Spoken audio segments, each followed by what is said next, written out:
Alright guys, how are we doing? Wunzy Gaming here. Just gonna throw together this video. I had a lot of footage for this video that ended up being corrupted. So I'm gonna work with what I got right now, and I hope you guys do enjoy that. I had videos with breakdowns and me questing through these areas, which I don't have anymore. The footage was on my buddy's beta account that I used before I actually got beta myself. I got to 110 on his account on a Demon Hunter.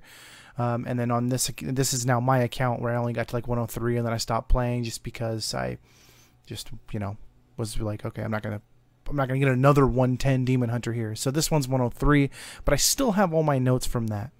So from that, I'm gonna talk about where I feel like the most XP per hour was gained, or from where I gained the most XP per hour.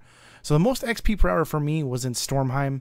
Stormheim was absolutely the best questing area for me, at least, what I found. The quests seemed to be closer together, and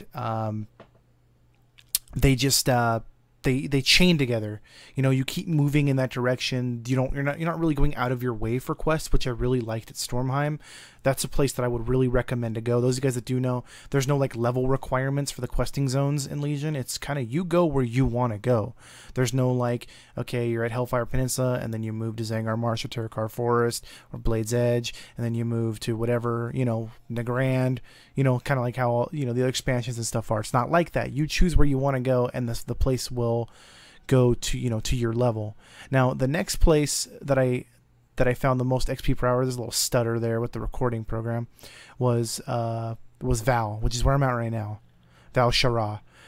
This was the second most XP per hour that I got, and also is the most pretty spot out of all the questing areas that at least that's what I thought. Stormheim was pretty sweet too. And then Asuna, which is down there in the southwest, was the third most XP per hour, with High Mountain, I believe, was the other place, and then the I forget the other one's name. I'm brain farting.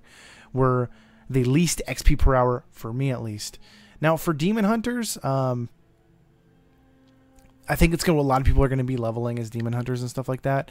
The talents that I used for leveling that I found were the most useful. At 99, I took Chaos Cleave, just because that extra 50% damage from Chaos Strike, which is mainly the main ability that you're spamming for a lot of this, is sweet.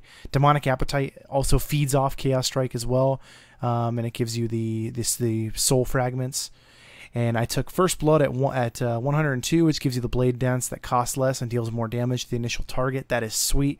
I took Soul Rending at 104, which is when you go into meta, you get 100% leech. I took Momentum at 106, which gives you 20% increased damage after you use Fell Rush or Vengeful Retreat for 4 seconds.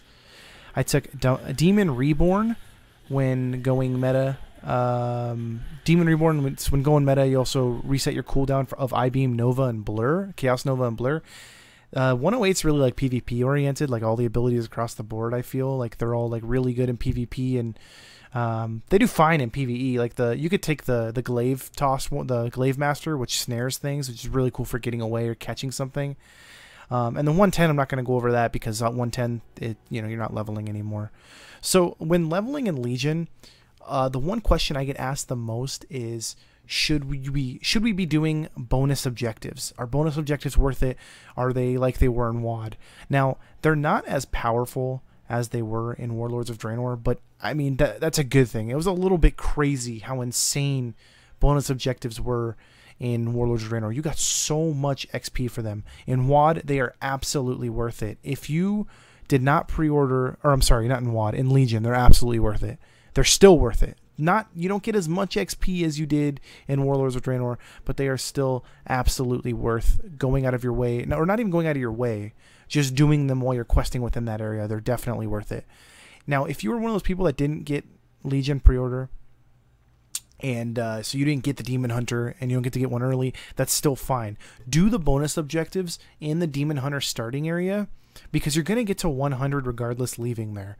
The bonus objectives are just going to help you get past. You're going to get even more experience over 100 by doing those bonus objectives. It really helps a lot. I believe you get like a whole quarter of a level from 100 to 101 just by in the Demon Hunter starting area, if I remember correctly. But as far as Legion leveling, like I said, I found that Stormheim was the best XP per hour, with the quests just chaining the most, them being the closest together. I found that Val-Shara was the second most XP per hour. All in all, the XP per hour didn't differentiate like a lot between the questing areas. The questing areas were very, very good at just being optimized. Blizzard's learned a lot. And, you know, the quests are all in like one area, and they're all really easy. There's nothing too crazy about them. But like I said, Stormheim and Val-Shara were the pinnacles of the XP per hour. Pinnacles, not even a word. Pinnacle of the XP per hour that I received. If you guys had any more specific leveling questions, feel free to let me know. I got a Demon Hunter to 110 on that account, and I got a Warrior to 108. But if you have any other specific questions, feel free to let me know. Ask them down below. If you did like the video, please hit that like button, and also please hit that subscribe button. And hope you guys have a great day, and I will catch you guys at the next video.